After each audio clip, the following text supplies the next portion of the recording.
Welcome to Burlap Teachers. Enjoy the video. You start by confirming the PAL app version and the device OS. Write those numbers down so you can compare later.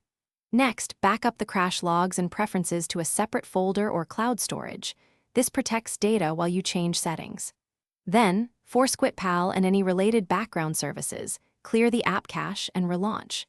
These immediate actions remove transient issues.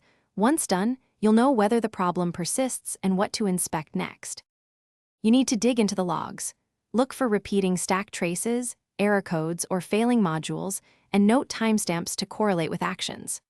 Once identified, disable third-party plugins or extensions and test PAL with a clean profile, because conflicts often cause crashes. If the issue points to a corrupted binary or library, reinstall core components or apply the latest hotfix. Make sure permissions are correct afterwards. These steps isolate. You finish by running PAL in diagnostic mode and capturing fresh logs across 1 to 2 sessions. This confirms whether earlier fixes worked. If crashes persist, reset user preferences to clear corruption, then selectively restore only necessary files from your backup.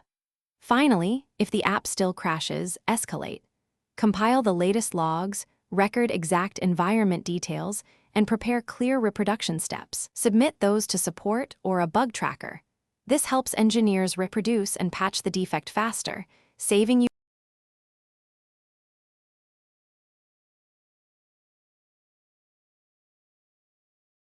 Thanks for watching. Consider subscribing if this video helped you.